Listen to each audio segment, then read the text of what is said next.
Michael Boyle's StrengthCoach.com presents the Strength Coach Podcast, brought to you by Perform Better, the experts in functional training and rehabilitation. PerformBetter.com.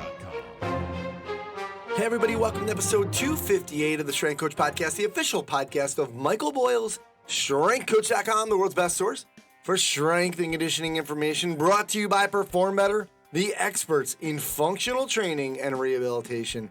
I'm your host, Anthony Rennie. You can go to ContinueFit.com. It's where I keep all my resources. That's where you'll get the show notes. All right, today on the StrengthCoach.com Coach's Corner, I spoke to Coach Boyle. Had a few questions about FSC 7, which came out a couple weeks ago, or last week. What to do about not being able to time the flying tens, and a forum thread about the relevancy of the 40-yard dash. For the Results Fitness University Business and Fitness segment, I'm on with Alwyn Cosgrove to talk about best practices for partnering with medical pros in your facility. So sometimes it sounds easy, but it's not that easy sometimes with physical therapists and massage therapists, etc. So I wanted to get him on to talk about that. For the Functional Movement System segment, Eric DeGotti is on to talk about using systems to check your work. For the Train Heroic Data-Driven Coaching segment, Adam Doughty talks to Tim Robinson about motivation and different levels of athletes that come in. Make sure to check out trainheroic.com and start your free 14-day trial. Let them know I sent you. You'll save 10% off first year of Train Heroic Pro or Elite Editions.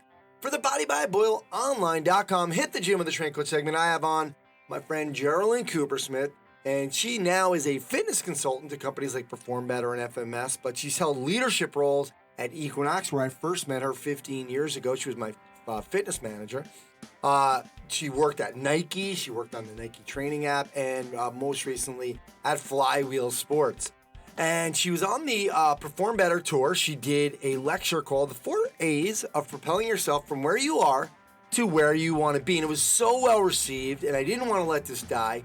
So I had to get her on to talk more about this. So today we're going to go and talk in depth about the first 2 A's, which is awareness and attitude. So this is the first of a 2-part series, and we'll cover the other 2 A's, action and accountability, in the next episode. This is a great episode. Geralyn is so knowledgeable. She's been helping trainers become successful for so long, for over 15 years. So I wanted to get her on to kind of help you guys. Lots of things to get to, so let's get on the phone with Coach Boyle.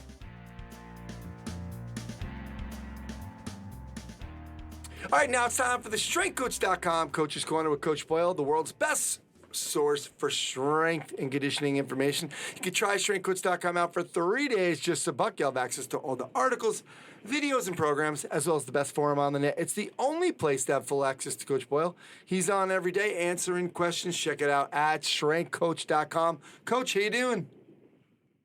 I'm doing great, Anthony. How are you? On my way to the airport, heading to the National High School Strength Coaches Association tomorrow to do the conference, and then perform at Chicago Saturday to do that one, and then back home. Nice. Well, we got Functional Strength Coach 7. We're in the middle of it. We're coming to the end of the first week of the sale, and it's funny.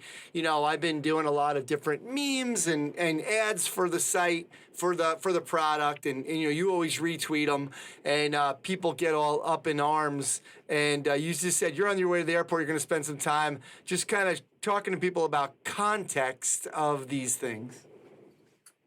Yeah, it's really interesting how people can read 2 lines of a 7-hour, 8-hour, 7-hour, whatever we did. I forget, 7 hours, I guess we did. And be mad. And I'm like, well, the whole point of us putting 2 lines of that on Instagram is in the hopes that you'll listen to the 7 hours so that you can really grasp the context of what we're talking about. So it's, you know, when people are saying it's misleading, and it's like, no, it's not misleading at all. It's leading. I'm trying to lead you to think about this to a greater degree. I'm trying to lead you to look and say, what is this guy talking about? You know, the idea that maybe weight training doesn't improve speed. You know, that it's a viable thought process, and nobody kind of, I remember what Tony Hall first said, no one disliked the idea more than I did, but it's the ability to consider alternative opinions, I think, is what separates of good coaches from great coaches.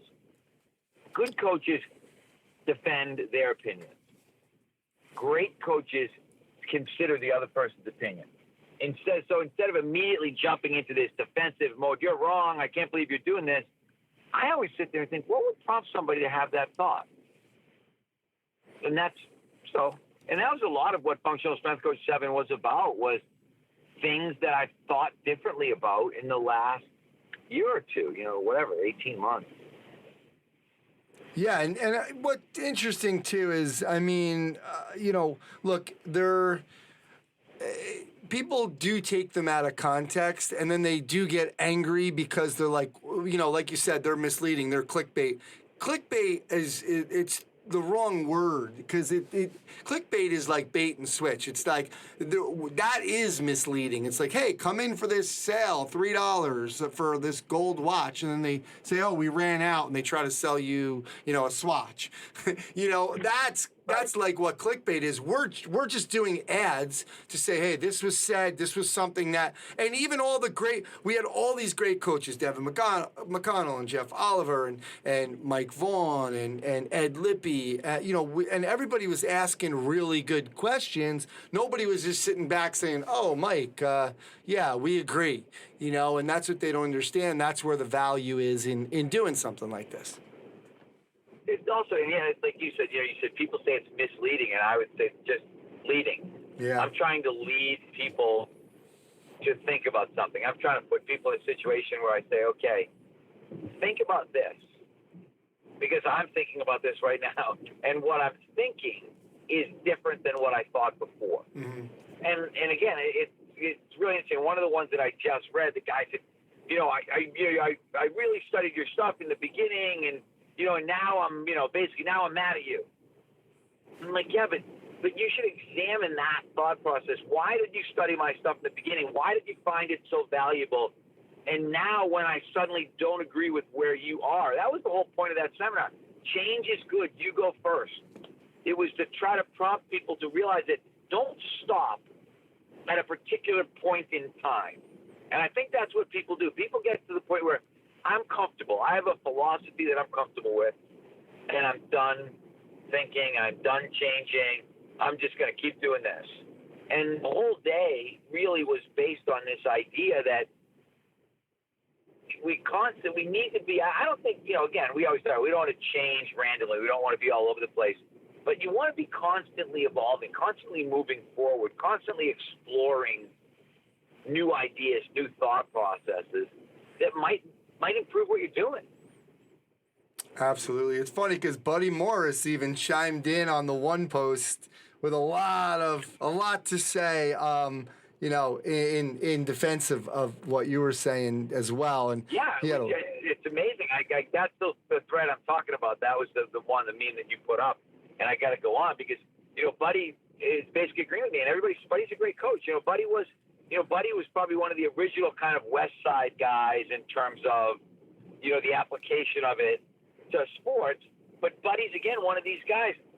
Buddy is constantly evolving. And I really respect that. I love the fact that, you don't want to be stagnant. You don't want to get to a point and stop. I guess that was the point of the whole day. And that's the point of some of these memes or ads or whatever you want to talk about, whatever you want to call them. They're, what do they call it in the internet? It's a call to action, right? I want you to investigate further. And in our case, yeah, does it mean I want you to buy something? Yes. You don't encourage people to not buy. Yeah. You don't do a whole day seminar and record it and think, gee, I hope no one watches it. And, it's like no one gets mad if someone puts a commercial on television and says, oh, watch this show, and it shows you, 30 seconds of the show with the idea that that's going to make you want to watch the show. It's very similar to what we're doing. And again, I'm not going to get defensive about selling information or marketing information, because I think long time ago in the sort of Ryan Lee days, we managed to get past that whole idea that, okay, as coaches, we should take the vow of poverty and, put everything up for free on the internet and give everything away.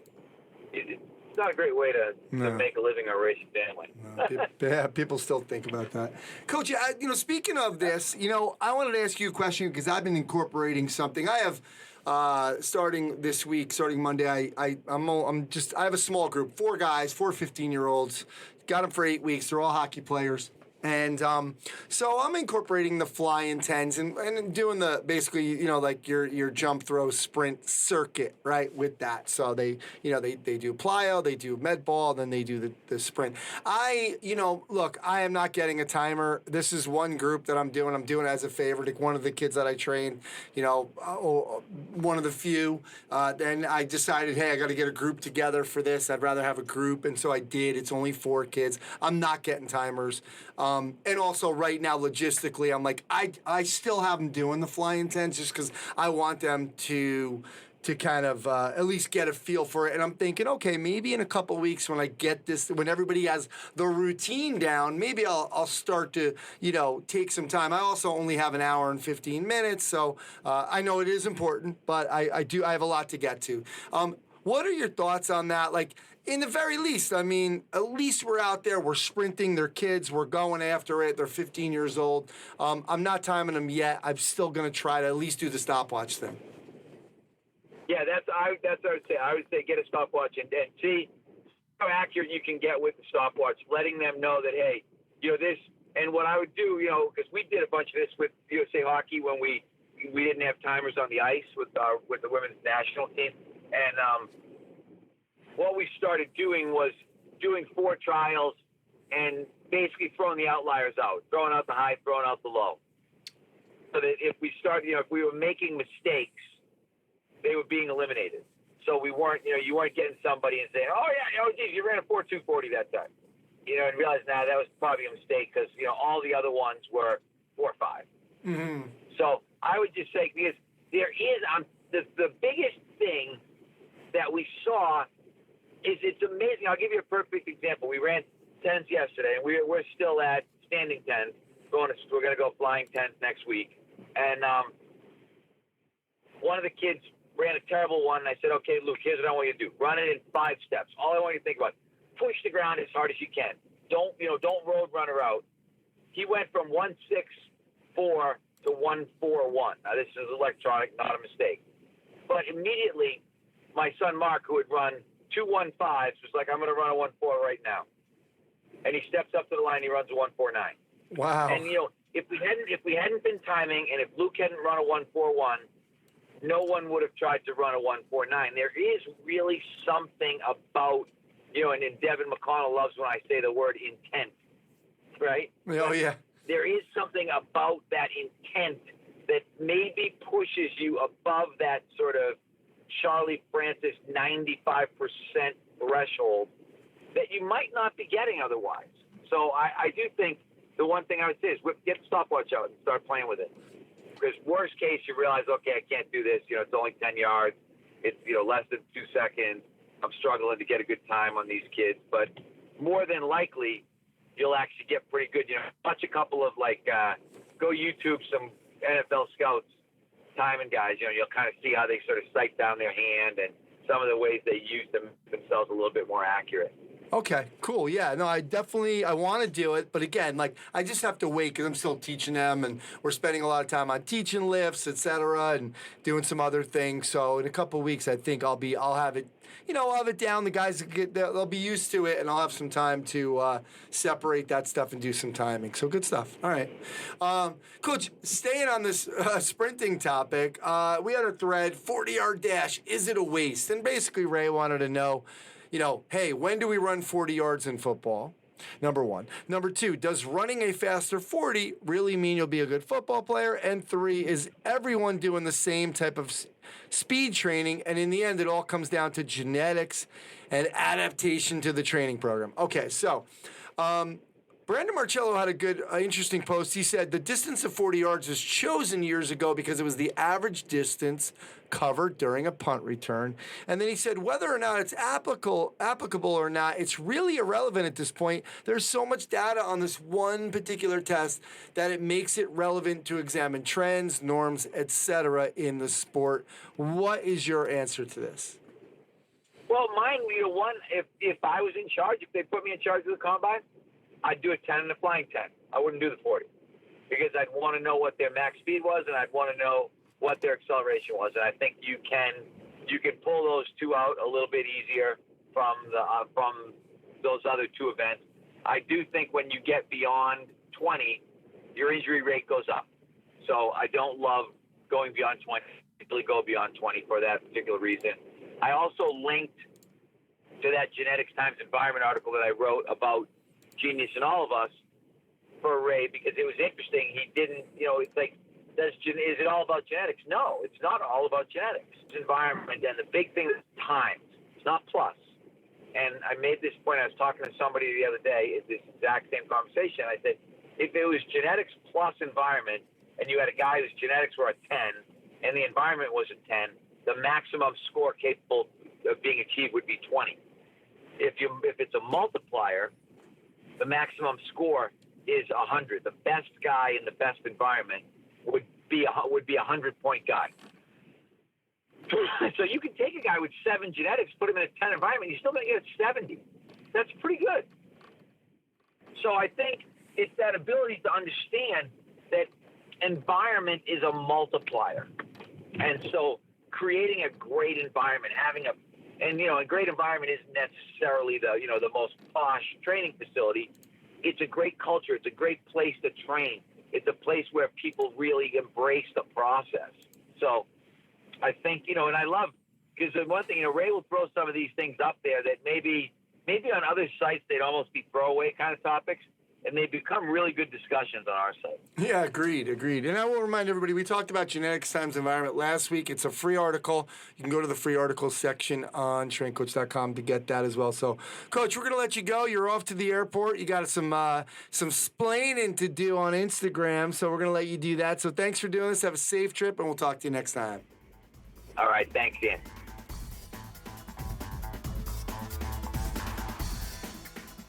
All right, right now at Perform Better, they have free shipping on orders over $59. Guys, remember, check out the sale items so you can double dip on this. And they got a lot of new products in there, so it's worth checking out the website just for that. Don't forget, too, they have special financing, 0% interest for 36 months, no down payment, and no payment for 6 months. So it's a great time if you're starting to think about opening your own place or, kind of getting some new equipment. This is the time to do it. Don't forget, summit season is here. You can come see me in Providence.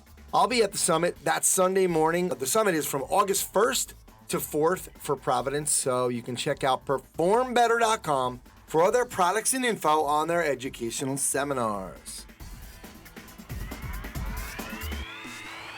Hi, this is Eric DeGatti here with the Functional Movement System segment on the Strength Coach podcast. Today, we're going to talk about checking your work and how to specifically use systems to audit your training. So if someone were to come in and audit your business, they're going to come and check and make sure everything is working up to speed and that everything is in line. Well, we can do the same thing if you have a good system to audit your training and make sure that your training is being effective. And so the first key is what are you using as a baseline? Are you doing any testing at all when someone comes in? And what that is that's a thermostat to basically gauge the temperature of where the person is at coming in the door. If you don't have that baseline, you don't know if you're making any progress with the person. And even worse, you don't know if you're going to actually hurt this individual when you start imparting stress into them. So Dr. Greg Rose uses a brilliant analogy where he talks about the gauges on a race car. And as that car is driving, he's constantly monitoring those gauges to see if we have the right temperature, if we have the right speed, have the right RPMs. And if something is off, he needs to coordinate with his pit crew to make sure that those things can get corrected and figure out what's going on. And so if the car is leaking oil, it's not as simple as just pouring more oil in. We have to figure out why it's leaking in the first place. So if someone comes to me with the goal of they want to be faster and they want to improve their speed, my first question is, well, why aren't you fast now? What is holding you back from being fast? Because unfortunately, in our industry, if a lot of people walk in the door and ask for speed, the first thing the coach will do is throw down some speed ladders and strap a parachute to their back and do quote unquote speed drills. Person comes in and asks for strength, we immediately hand them a barbell without asking the right questions of why are you not strong or fast to begin with. And so I always say the best assessments are just really, really good questions to start with. And asking, what is it that you want to accomplish, number one? And number two is, how are we going to know when we get there? Meaning, just how fast do you need to be, and how are you going to know when you've achieved the speed that you want? The question I'll often ask is, if I had a magic wand and I could give you one thing, you're out on the field and you're saying, if I just had this one thing, I'd be so much better. What is that one thing? And that's going to be our gauge to see, are we on our way there? Now, the ultimate gauge that we have in training is pain, meaning that pain changes everything. So if something is hurting you while you're training or after you're training, well, ultimately that tells me your training is not good. There's nothing that I should impart stress-wise into your body that should hurt. So we have to look at, there's goal considerations that I can match up and have gauges on. And then there's also safety considerations. And that's where the FMS starts, is to say, at the very least, I want to make sure that all your movement is pain-free, because if there's pain, that's your body's way of telling me that something is not right. Now, from there, once I have my baselines, my next question is it actionable? Is there something I can actually do about it? So as not being a clinician myself, I know the SFMA system, but if I were to follow that system down with someone and they've already been cleared for any medical issues, and we know that this is a musculoskeletal issue, but I follow the pathway down and I get to a stuck segment that's secondary to a joint mobility dysfunction, well, I don't have the ability, or it's not within my scope to mobilize those joints. So now I need to be able to have that in someone at my fingertips that can have that skill set that can actually make an actionable change in that. And then I need to go back and see, has it made a change in the global system, and has it made a change in their movement? With pain, I'll express again, their first goal is to make sure we do no harm, and not just even with pain, even beyond that. So if someone comes in for a training program, I need to make sure their baselines don't go down, not only their movement, not only their pain, but if I'm training them for one thing, I want to make sure that it doesn't take away from other factors. So if I'm training them from strength, it shouldn't be so much that it takes away from their athleticism. And the only way we can do that is to constantly check our work and have a system to fall back on. The problem we see in the industry is that we have a part system.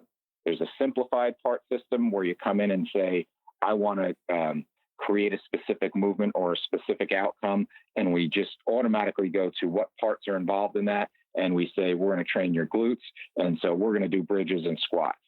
Then there's complex part systems where people say, all right, I want to develop more power. Okay, well, that means hip extension, and hip extension means glutes, so we're going to end up doing bridges and squats. And we end up at the same place. We have to ask, are these things going to actually apply? So when we were doing an FCS course this past weekend, there was someone doing a rope wave drill, a tsunami rope wave drill. And someone commented on their technique and said how they weren't using their hips enough. The basic parts mentality would automatically say, let's give them glute bridges and get them to learn how to use their hips. But when we went back and tested the person's power output in their broad jump, it actually did exactly what we wanted it to do. And we would have spent a lot of time doing glute exercises when it wasn't necessary. So we want to make sure that we don't waste time, and then we want to make sure that we're efficient in our programming. And we need to make sure that in that programming that we're not only addressing what their goals are, but their needs. And so if we look at someone who's a baseball player or any rotational athlete for that matter, if we get caught up in that we need to get this person to symmetrical threes, anybody that's ever worked with a rotational athlete knows getting into symmetrical threes may never happen, especially in their season. So you may actually create a dysfunction or a deficiency in their skill by trying to create this ultimate goal of a three, which is not what they came in for. We lose sight of that. And as Dan John says, we need to keep the goal the goal. And so we need to make sure that what we're testing is something that we can actually do something about. And then when we're doing our training, we need to make sure that it's continually moving in line with what their goals are. So that's why things like the FMS or things like the FCS work in tune with that to make sure that if we are looking to develop power, that we're actually developing power and that we're not just doing quote unquote power exercises that don't really translate and show up in this person's body, because I don't know what the limiting factor is that's stopping them from having power output. It may be a mobility dysfunction. It may be a motor control limitation. It may be a strength limitation. And does strength translate to greater speed? Absolutely it does. But if I just give everybody strength and they don't have strength as their greatest efficiency, I don't necessarily know if it's going to translate into greater speed for that individual. This has been the Functional Movement System segment. I'm Eric DeGatti. Thanks for listening. All right, welcome to the Results Fitness University Business of Fitness segment. I am here with Alwyn Cosgrove. Alwyn, thanks for coming on again. Thanks for having me again. All right, well, last time we talked about adding a smoothie bar, and essentially, really, what I was kind of getting at with these episodes is additional revenue, right? So multiple revenue streams. And one of the things that I think all of us want to think about is there's this idea of like having, connecting with physical therapists and massage therapists and chiropractors and other services that are in line, with what we're doing. Instead of just saying, hey, go to Alwyn Cosgrove Physical Therapy down the street, where really I'm not making any money.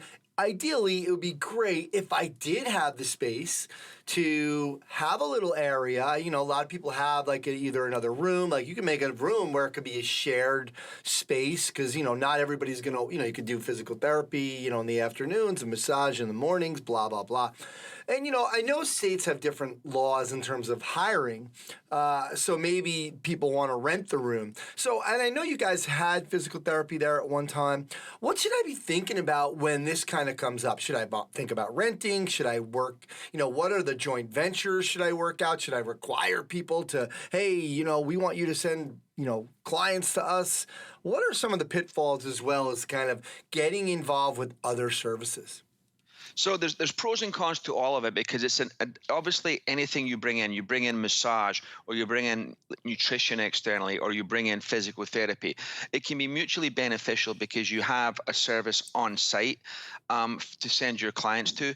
But sometimes the relationship is kind of one-sided, that I haven't seen a whole lot of facilities where physical therapy or massage or these additional services bring in clients that then convert over to the gym, right? That doesn't make it a bad thing, however, right? Because you have a service there for your clients.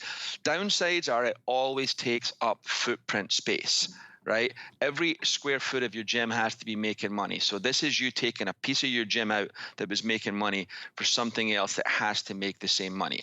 The power of the relationship is clients like, my elbow hurts or something. You're like, hey, go see the physical therapist right here. Let's set you up an appointment right now. So you become this full service program. And you always look at the huge facilities like Exos, like Mark Verstegen's facilities. It's a full service, like complete integrated approach for the athlete. That it's almost seamless, that the training and the rehab is just so blended together, right? And that is the kind of thing that you want to. So I think that it can be a useful thing. The key thing, though, beyond where these other services are, whether they're in your place or they're external, you have to have a mutual relationship first of all, right? So if the massage therapist is next door, and you can send people to them, they have to be sending you people back. If they're not sending you people back, there has to be some type of financial relationships. Now, it's great to just send people to great people. I'm not saying it's all about money, right? If you've got good service providers in your area, you have to network with them and you have to build it.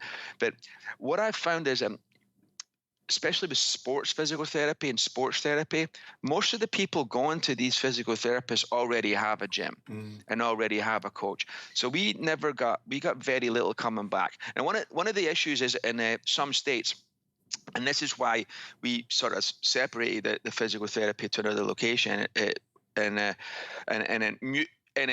amicably parted ways, is that you can't own a physical therapy company in the state of California, and I'm sure some other states, unless you're a physical therapist or a doctor.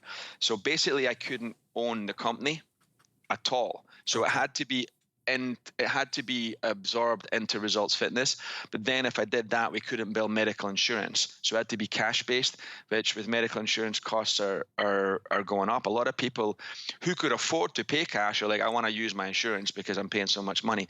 So that's just something to look at. It's not the same in every state. But the key thing is to start with a mutually beneficial relationship, but have an open communication that I'm looking for this to be two-way. Like, I'm hoping that you can send me some people back, right? And then I want you to revisit that as the owner of your facility every few months. Like, hey, I've sent this chiropractor 20 people and I've had 0 referrals back. Like, this is time to find somebody else, Yeah. Right. That's the key thing. And years ago, I can remember we had a really, what I thought was a good chiropractor in town.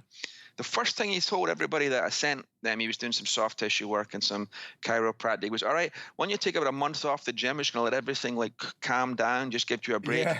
And, we'll start doing some strength stuff here. I'm like, well, thank you very much. Right. Because it's not just the money on our side, but it's also the link that I'm the cause of the problem. Yeah. Right. The reason they're injured is going to the gym. So look for things like that. So bottom line, mutually beneficial relationship. It has to, and again, this is the business of fitness segment. That means financially it works both ways. Yeah, I tried it at one point, and I will. My caveat would be to say, the philosophy piece was really hard, like to find people that are, and if you're listening to this podcast, you're probably a little bit more advanced. You're probably thinking. You know what? That's a fantastic point. And so it was hard to find people, and I'm not saying like everybody had to like be SFMA or whatever, because that's okay. But just to understand those things, to be open to things, to know, like, you don't want somebody saying, okay, we're going to put a leg extension machine in here if you don't believe in leg extensions, for the physical, for training. So I think that was a really hard part for me to deal with. Yeah, mutually beneficial has to be, you almost have to have mutually agreed principles of how exercise is done, right? Yeah. So that was really interesting. So yeah, there's so many things to think about with this, but at the end of the day, I think, the best thing that worked out for me with this was the massage didn't take up that much room, and it was talk about having a great service for your clients. And I got minimal rent, so I made a little bit of money, but really kind of, let's just say I covered my money. So I really didn't make money, but my clients absolutely loved having the massage therapist in there. The other stuff, the chiro and the physical therapy, that was a little bit too hard. So and what's funny, and Mike and I have talked about this, is that sometimes there's good massage therapists, like sports massage therapists, and then there's those kind of hippie granola ones. Yeah. So you got to find the right one, Exactly. All right, Alwyn, thanks for doing this, and we'll talk to you next time.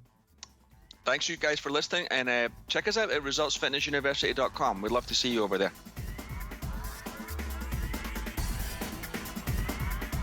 Hey, this is Adam. And this is Tim. Welcome to the Train Heroic Data-Driven Coaching segment. Here we go. So today we have a topic that transcends the team space, strength conditioning, into the one-on-one personal training market, and that's motivation. So this is something that all people struggle with to some degree, but you're going to find people who have more issues with it than others, right? Absolutely. We all know those people who want to train constantly.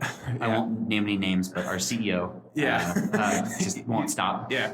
And then can't stop. And then you have people who like just, it's hard to get them to do anything, that you want them to do.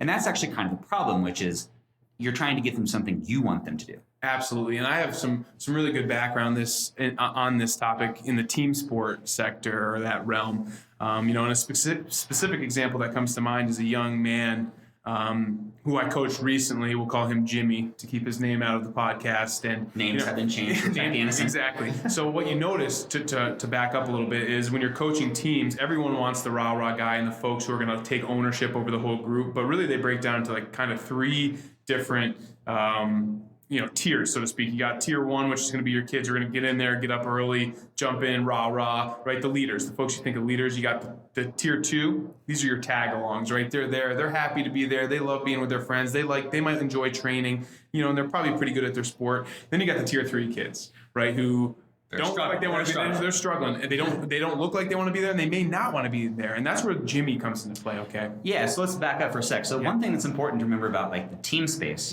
is that a lot of times these guys signed up to play sport. Totally. Right. And then they're made to do all this other stuff that goes along with playing sport. They were the best in their sport in high school, right? Or great athletes. They didn't necessarily have to do all that is required to be successful in college. Right. And so, this, what I mentioned a minute ago, is like you're trying to get them to do something you want them to do, right? Yeah. I know you turd, that you need to lift. You need to show up. Yeah. Right? I want you to do this. So, sure. And that's something that's well known in like motivational psychology, is that, you know, the more you rely on extrinsic motivation, like somebody making you do something, you know, versus your own intrinsic motivation, your own reasons for doing things, you know, over time that becomes like caustic. It makes things worse to have to rely on the extrinsic factors. Yeah, I hear you. And now, so Jimmy was this kid who, great football player, never had any challenges on the field, but I knew he was missing lifts. He was showing up sluggish. He wasn't showing up at all. He was struggling all over the place. So what we did was in our,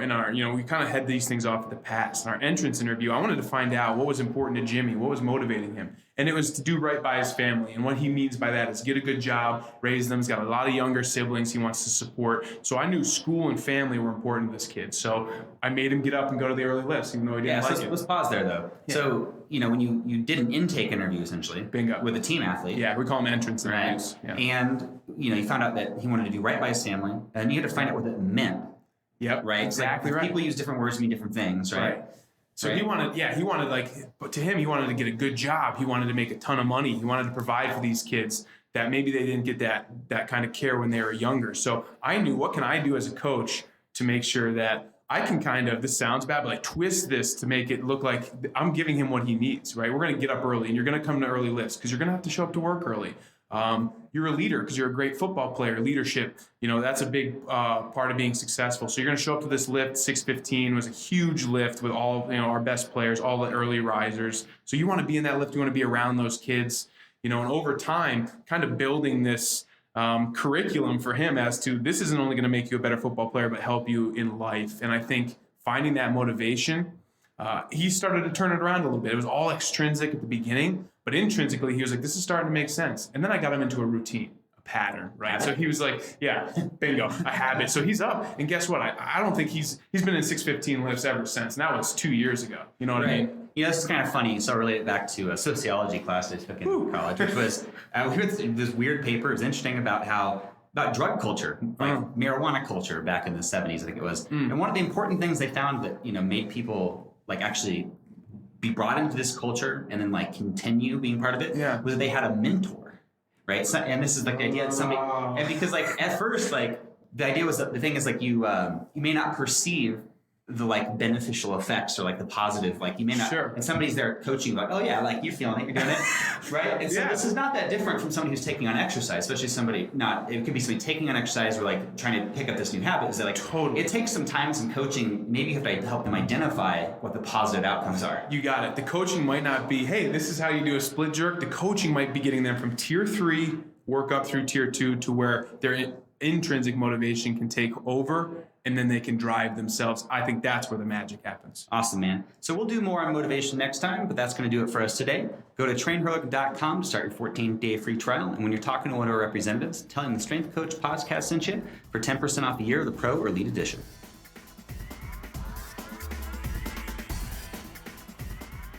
All right, now it's time for the Body by Boyle online.com. Hit the gym with the Strength Coach segment. Become an insider to Mike Boyle Strength Conditioning with staff meetings, in-services, and complete access to the MBSC programs. All right, today I have the honor. I'm excited because I have Geralyn Coopersmith, and Geralyn is actually one of my fitness mentors in my career. And she started as a group fitness instructor. I might have been in diapers, but she was a personal trainer. And over the years, she had leadership roles with Equinox. Again, that's where I met her. We actually started at Equinox together in 2004 at the same month. I was there like maybe 30 days before. She worked with Nike as their global director of performance and fitness. And I actually, she supervised the recreation of the Nike Training Club app, which I helped her with, and she brought me in to kind of do some work on, and as part of the Nike Trainer Network, and more recently she was Chief Talent and Content Officer of Flywheel Sports, which is like at-home bike and a spinning chain. Which see, that's why I would never get on a bike that doesn't move. So, but she was working there, and now she's on her own doing some consulting.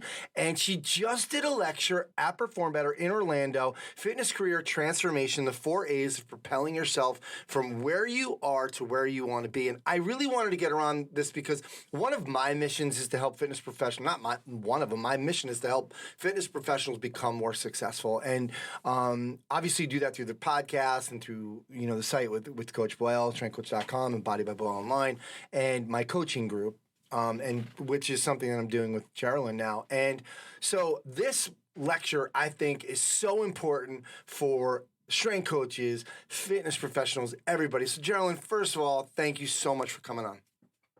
No, thank you for having me. I'm excited to be on the show. All right. Well, part of why I really wanted to get, besides us being good friends, and I didn't want to see this lecture die. You're only on one of right now. You have so many things going on, but you're only on one of the Perform Better locations, and that was Orlando. And Alwyn Cosgrove texted me right after you did this lecture, and he was like, "This might have been the best lecture I've ever seen." And I was like, "I have to do something about this." So that is so nice of him. He and Rachel were there. It meant everything to me. Yeah, it's pretty cool. And you've kind of come full circle with this. You started as the group fitness instructor. You were a personal trainer in the 90s. You came to Equinox and you were a personal training manager. You ended up running taking over the Equinox Fitness Training Institute and founded the Equinox Academy. And went on to Nike. And your whole career, you've been kind of helping fitness professionals become successful and help them be educated. And I think it's such an important part of where we're going, because this industry is just, it ends, I don't want to say it's a dead-end industry, but it's so funny. I had a guy call me, an old friend. His son is in the personal training business, and he kind of wants him to get out, because he's like, it's really like there's nowhere to go, and I don't know if he wants to be 60 years old being a personal trainer. Talk to us about like your viewpoint on that and why you wanted to do fitness career transformation. Yes, totally. So to your first point, mentoring fitness professionals is a huge part of what I've done my whole career pretty much. I mean, literally within the first 6 months of my first job in the industry, working at this place called Apex, they asked me to start mentoring the trainers, and I realized quickly that was the most gratifying part of my job, and just gravitated toward doing more of that, teaching at Marymount Manhattan College, where I trained in the personal training cert program that they had there. And, again, Equinox, like you said, running EFTI for almost 10 years, and then mentoring all the people I mentored at part of the Global Trainer Network at Nike, and then most recently being in charge of 500 instructors in the 42 locations of Flywheel. So I love it, and I think it's something that's very natural to me. But to your second point or question, it's really painful and frustrating for me to see fitness professionals come into the industry, and there's a pretty reliable trajectory that you can see and plot. They come in full of energy and excitement, enthusiasm. They want to help as many people as possible. They're pumped up. And then somewhere in the 12 months to 3 year zone, they get to a place where they start getting frustrated. And it usually happens when they've gotten a full book of clients so that they can't take any new clients. They're maxed out effectively, and they really can't make much more income because either they're maxed out by what the facility is going to pay them and charge for their services, or their clients are only going to take so much of a pay bump without saying adios. So there's a place at which they're like, what am I doing? I have no ability to continue to grow financially, and it's like rinse and repeat. It gets to be, and it's a burnout. It can be a real burnout profession when you get up at 4:30 in the morning, start your first client at 5:30 or 6, train all day. Maybe there's a break in the middle of the day where you take a 20-minute cat nap or take a workout or grab some food, and then you're back in it at around 4 or 5, and then you're there for another 2, 3, maybe 4 hours, and then you go home and you do it again. So it becomes this treadmill, pun intended, of stuff of like, yeah, I'm busy and yeah, I'm quote unquote successful, but I'm kind of maxed out and I don't see any kind of evolution of this. And it's not like normal professions where you're going to be a manager and then you're going to be the regional manager and then you're going to be, a lot of professions have that where you at least have the general path. In our profession, I think more often than not, you have to create it from whole cloth. So it makes it even more challenging. If you just go with the stream, you're going to find yourself pretty far down in a place you may or may not want to be before too long. So many times I've had people say to me, I'd be like, hey, whatever happened to Joe? And they'd be like, oh, he left the industry. I'm like, what's he doing now? They're like, oh, he's a real estate person. You're like, did he want to be a real estate person? It's like, no, he didn't, but he didn't know what else to do, and his uncle was in real estate. It's like, wow. So there's too much of that. So that's how I got into being so interested in this topic and doing more of this kind of work. Absolutely. And, it's funny. It's that you say that. I like what you said. It has a pretty predictable trajectory, right? And, yep. On the Strength Coach podcast, look, it's part of the reason why I have Results Fitness University doing what they do is to help people in their business. I mean, it's not just me saying, hey, they're going to be my sponsor and make some money, and I'm friends with Alwyn and Rachel, so they're going to be on the show. I mean, I truly believe in what they're doing. And it's the same thing with Train Heroic. I love what Train Heroic is doing. I think everybody should be in the online space because we need this additional these additional revenue streams, right? So it is part of what, like you said, there's this predictable trajectory and then you get stuck. It's exactly why I left Equinox, because I was there for 2 years and I'm at the top now, and basically I'm not going to make any more money. There's like basically saying, no, you're at level 3 at the time. That's all you could do. And it was pretty much, now then there's some big meathead who's been there for 3 months and he gets ramped up in education and he's level 3 and we're basically equals. And for me, that didn't fly, and so I don't think a lot of people like that. Exactly. You're not alone. Exactly. Yeah. And that you agreed. And that's where, and I don't even think that a lot of places have, like what you were talking about is, there's fitness manager there. There's also personal training manager. There's, you can be an assistant manager of the club, into GM, into, regional, and you can get into sales, whatever. There's a lot of other options at a big place like Equinox, but some of the smaller big box gyms don't have all that.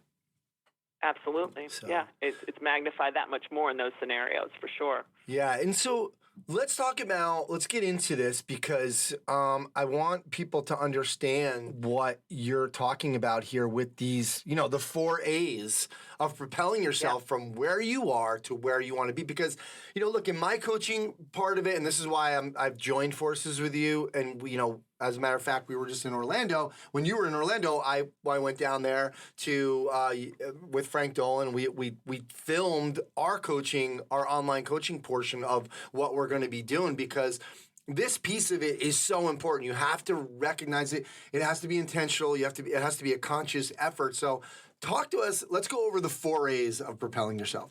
Sure. So this is a framework that I put together. I said in the beginning of my talk, and I feel like I need to say it here now, that none of these are my original ideas. What's original here is the framework. And if you read enough people's stuff and you listen to enough people's stuff, you keep hearing the same things over and over. Mike Boyle always says, in the beginner's mind, there are many options. In the expert's mind, there are few. And that's so true. So I read or listen to at least one book a week. So a pretty voracious learner, reader, and the things that I hear over and over, that's the same stuff coming up. So I thought, how do we distill the best of this and make it into a framework that people can get their arms around? So that's how I ended up with this idea of the 4 A's of transformation. Do you want me to jump into it and start talking about start number 1 right there, awareness, right? Okay, so the first one is awareness, and it's really about kind of testing your own BS, just getting clear of what the truth is, because a lot of us aren't even really clear of that we're unhappy, we're not satisfied. We kind of get into this like, it's fine, time to make the donuts, sort of meh existence. And like, what's the truth of it? Are you happy? Are you fulfilled? Is this something that's bringing meaning to your life, or are you just going through the motions? Because I'm a big believer in like we don't know that we get another run at this. This is the real deal. It's not a dress rehearsal. So let's lean into it and let's be fully there and experience it, because this is our life. And I don't think people realize that we spend, if you put all the years of our average human life together, we spend like 17 years in compacted time being at work, doing our jobs. And 75% of people, and I've heard recently maybe it's as high as 85% of people in the U.S. hate their jobs. That's a problem. The next biggest thing you do in your life is sleep. So you're, after sleeping, which is something like 30 years in an average human lifespan, after that, the next huge chunk of your life is work. So if you're miserable in your job, or even if you're not miserable, if you're just sort of meh, maybe that's even worse, you're not maximizing your opportunity, I think, to have a fulfilled and a life that gives meaning to you, and a life that you're going to feel great about at the end of the whole run here. So all that to kind of set the stage for this. So that's awareness. And I talked a lot about, what is the recipe of a good life, and has anyone even thought about that? And turns out they have. There's this guy who's fascinating. I've read a lot of his stuff already. His name is Martin Seligman, and some of the listeners might know who he is. He is considered the father of positive psychology. And he was, in the late 90s, he was he was the president of the American Psychological Association for a period of time.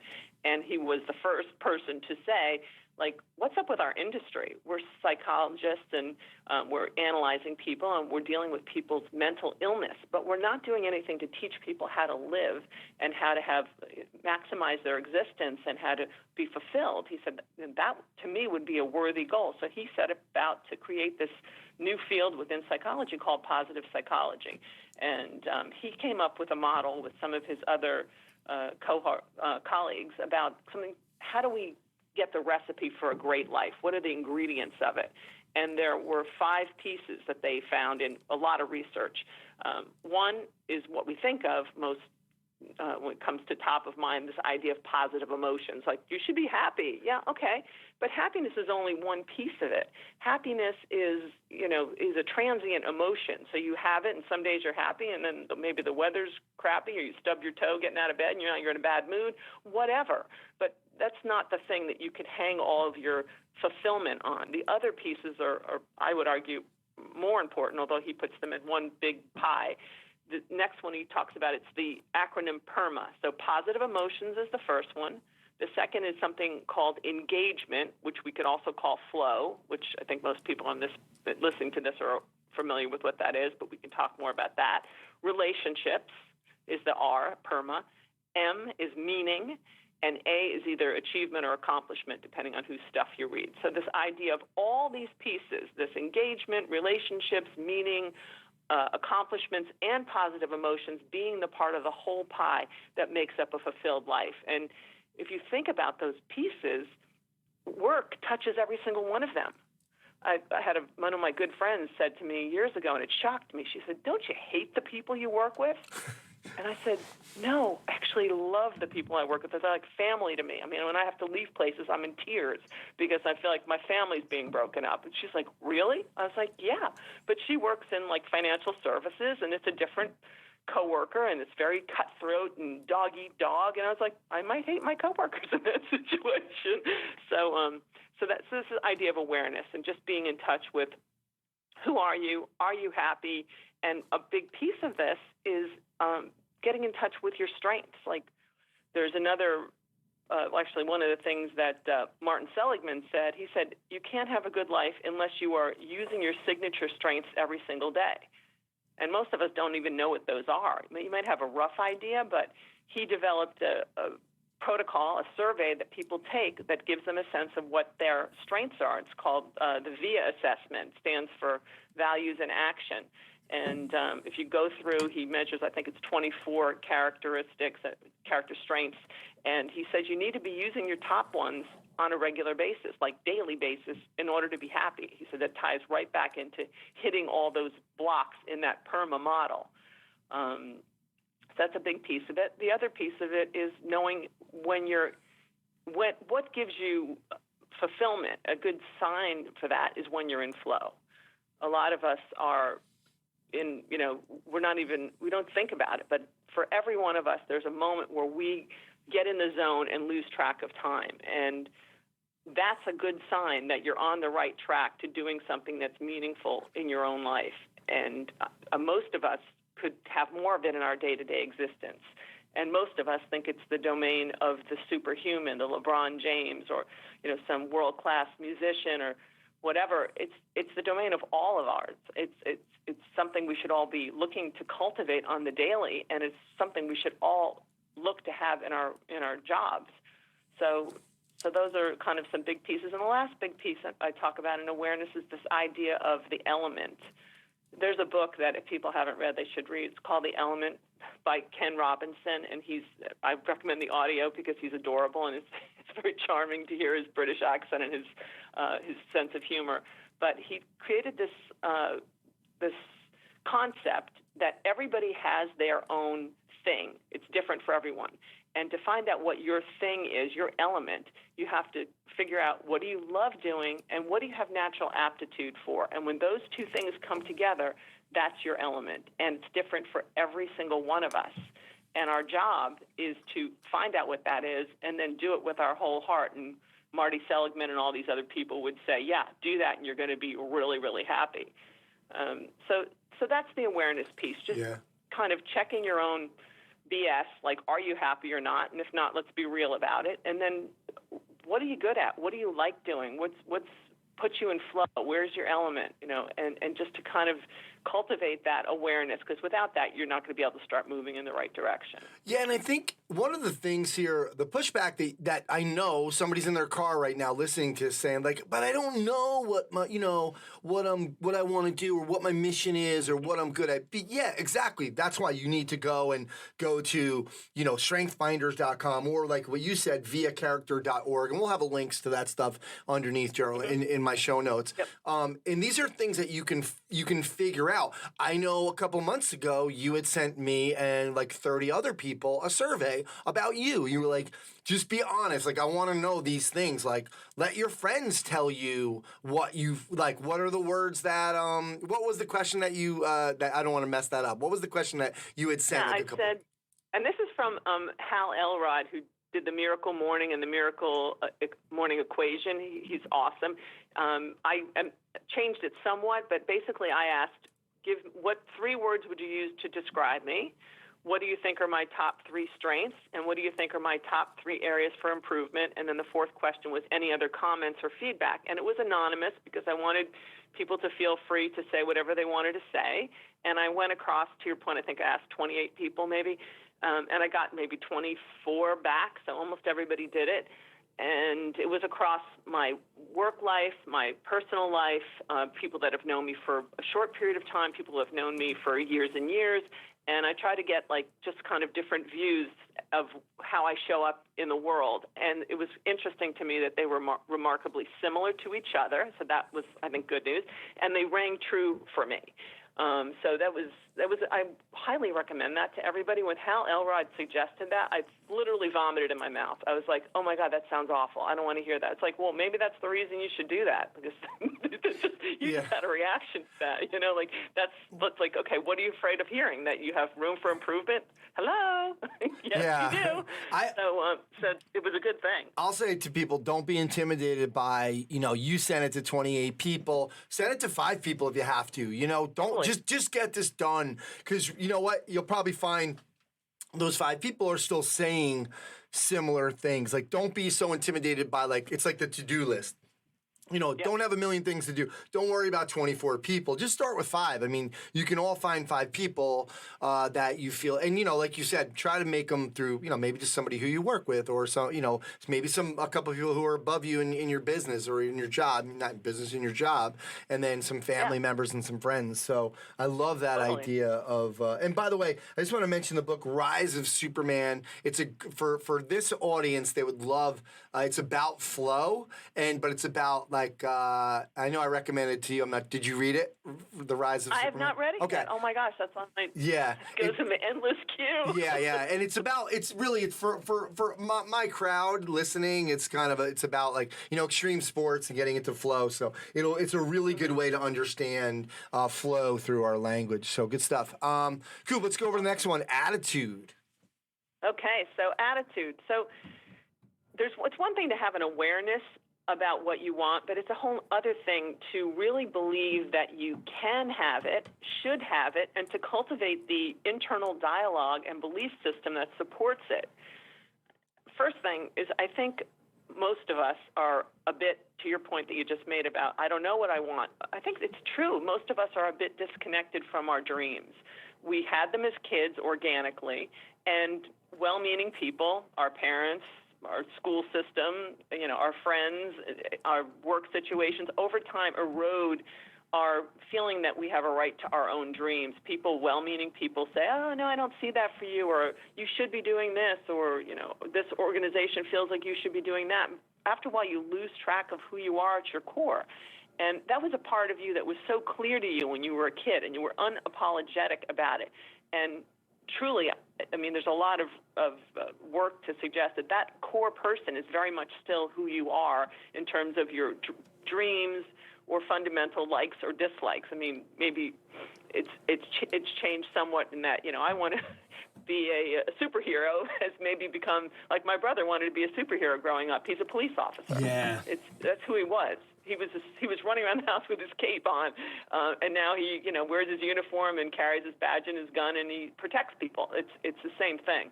So getting in touch with who you are and being okay with dreaming and letting yourself go for your wildest dreams. You may not get it, but if you're not even in the ballpark of swinging for that fence, there's no chance of getting it. So there's a really interesting exercise that I got from Jack Canfield, and I changed it slightly, but the idea of it is to close your eyes and imagine yourself going to a party 10 years from now, and you have lived this 10 years as your best self in your best, most fulfilling life. And who are you?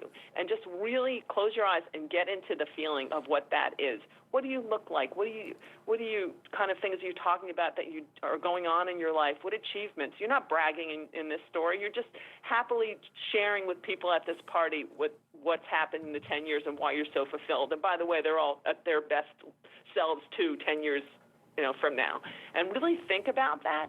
And if you do that exercise, really lean into that exercise and do it fully, most people, and this was for me certainly the case, you physically feel different when you come out of that meditation and that work. You're like, whoa, now nothing happened. You were just sitting there, but thinking. But you do feel like a different person when you try to imagine who that person would be at that party, what kind of things they would be saying and doing. There's some fundamental truth about yourself in that's something people really need to pay attention to. That's a clue to a roadmap of what direction you want to go into. And to the point you made earlier about I don't know. You're not committed to something because you start to move in a general direction, because you start to find something incredibly interesting and start to head toward it. It's like a sailboat. You start moving in that direction, and then slowly you could adjust the sails and start to move in another direction when you're like, it wasn't what I thought it was going to be, or I was hoping it would be more like this. That's okay. You're not totally committed to something. You're just moving toward, Joseph Campbell, the philosopher, talks about following your bliss, moving toward the things that make you happy. That's a good sign. So when you do that test, how do you feel? And then what's the distance from that, based on where you are now? It's hopefully, if you're really leaning into this kind of work and you're challenging yourself, it's pretty far, and it feels like a stretch and a challenge, and it should. And if it doesn't, that's a sign that you're not leading into it enough, that you're kind of playing it safe or holding yourself back. So really push yourself. This is not a one-and-done exercise. This is an ongoing process that's very, very helpful. And what you find out when you do this work is that it's less about what you have to do and more about who you have to become in order to achieve these things. You have to become a fundamentally different, I would argue more authentic version of yourself in order to achieve these things. You have to become a greater version of yourself, a more evolved version of yourself, and that's going to require you doing different things for sure, but first and foremost, thinking in a different way. And the challenge is that most of us are not aware of our thoughts. That it's been estimated that 95% of our quote-unquote thinking is happening at a subconscious level, that we're really not fully aware of it. It's based on our programming from when we were kids and just long-term patterns that we've taken on that we don't even think these things through. Only 5% is really being processed in that prefrontal cortex where we have the ability to make good cognitive choices. So to the extent that we can try to start to get a little distance from our thoughts and start to think about our thinking and challenge our thinking, we're in a position to be a lot more successful, because we're going to find when we go into our thought process, unfortunately, most of us have some really crappy thoughts that go in our head. And I talked about this in the presentation.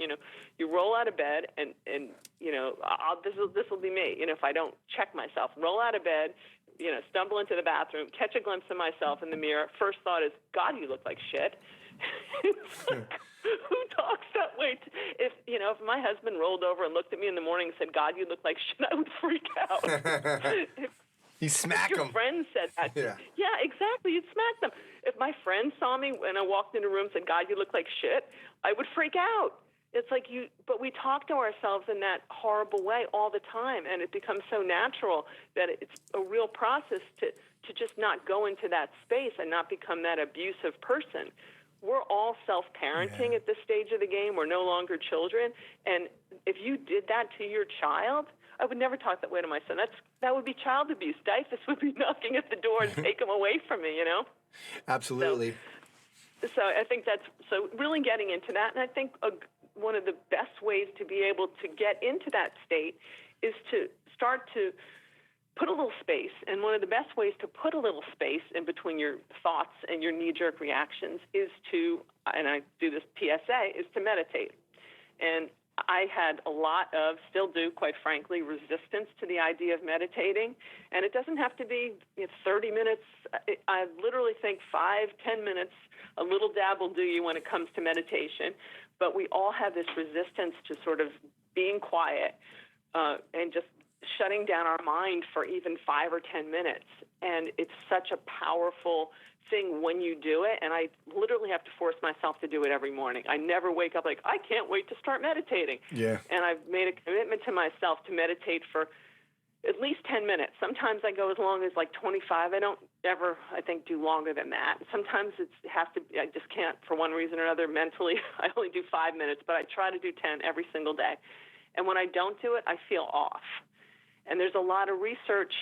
Kelly McGonigal, who wrote the book Willpower, talks about this. There's a lot of research to suggest that people who do this kind of work, meditating on a regular basis, start to become aware of the thoughts that they normally wouldn't be aware of. Because when you sit in meditation, you just sit, you breathe, and you focus on a sound or just your own breathing, and thoughts come in. And you're not supposed to judge them, but you're just supposed to, it's almost like putting a Post-it on it, thinking. Analyzing, evaluating. You just don't put an emotion in it. Don't, oh my gosh, I'm thinking too much. That defeats the purpose. It's just more like tagging the fact that you're thinking, and then come back. And you realize that you have a choice to go into those thoughts or not. And to become different people, we're going to have to make different choices in the way we think, and we're going to have to challenge some of the, stinking thinking that we have that's holding us back. Absolutely. Yeah. One really quick on meditation, the Headspace app is a really great way just to, if you're not a meditator, if you can never picture yourself being a meditator, first of all, you shouldn't be saying that to yourself anyway, because that's a self-limiting belief. You should be saying, like you just said, it's all this negative self-talk. Be who's the person that you need to become to be. Who's the person that you need to be to become who you want to be, right? And the Headspace app, for someone who's a hardcore meditator might poo-poo it, but it's pretty easy to do. They guide you through it. You can do 10 minutes. You can just get the free version and just repeat the ones over and over again.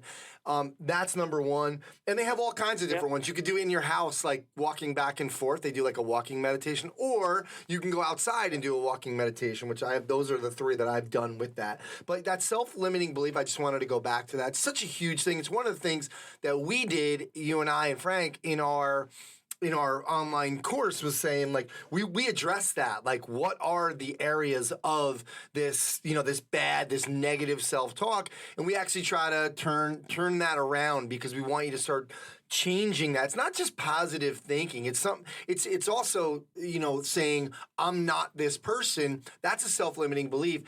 Now you just start to say, no, I am this person. I can become this person.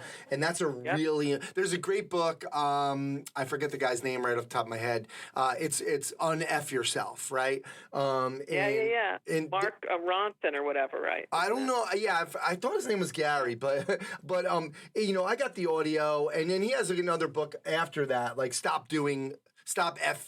That's like the big thing now, to put, the F word in books, right? In covers of the books. When in doubt, put an F on the cover. Yeah, you definitely sell a bunch. But that's a really good book. What you were talking about, like all this negative self-talk, and just going back to what you were saying in terms of the dinner party test. It's literally the first thing that Geralyn and I and Frank put in our course. Was this is the first exercise that we talk about, because we want you to get to thinking about that. And we kind of guide people through it, because in so many people that I interviewed on success for my upcoming book, so many people have done some sort of exercise. They've had these, they've envisioned themselves, like what the future is is going to look like, and whether it's just in Mark Fisher said, in painstaking detail, right? That's the direction that you want to go. So, but we've gone over 2 of these, but I do want to. I just want to end this right now, because we've only gone over 2 of them, and I don't want to cut this short. So we're going to do 2 parts to this. So, Coop, you're going to stay on the line, and we're going to end this right here for this episode, and we're going to get you back on next episode to go over the rest of this, because this is how important I truly believe all of us need to be doing. So, Coop, thanks for doing this, and we will talk to you next time. Sounds great. All right, that's going to do it for episode 258 of the Strength Coach Podcast. Remember, you can try strengthcoach.com out for 3 days. Just $1. You'll have access to all the articles, videos, and programs, as well as the best forum on the net. It's the only place to have full access to Coach Boyle. He's on every day answering questions. To access that offer, go to strengthcoach.com. Click the Join Now button to get started on your trial. Special thanks to Chris Pryor and the folks over at Perform Better. Remember, right now they got free shipping on orders over $59. It's summit season. Make sure you come. If you're coming to Providence, come say hi to me. I'm speaking on Sunday morning, going against Eric Cressy and Mark Fisher, so I need all the help I can get. You can check it all out at performbetter.com. Thanks to Coach Boyle and Geralyn Coopersmith for sharing their insights and philosophies into the world of strength and conditioning and performance enhancement, as well as personal development. Thanks to Adam Doughty, Tim Robinson, and Train Heroic. Head over to trainheroic.com and start your free 14-day trial. Let them know I sent you. You'll save 10% off your first year of the Train Heroic Pro or Elite Editions. Thanks to Alwyn Cosgrove for the Results Fitness University Business of Fitness segment. Check them out at resultsfitnessuniversity.com. Thanks to Eric DeGotti and Functional Movement Systems. Check them out at functionalmovement.com. My name's Anthony Renna. You can check out the show notes and all of my other resources at continuefit.com. Thanks again, and I'll speak to you next time.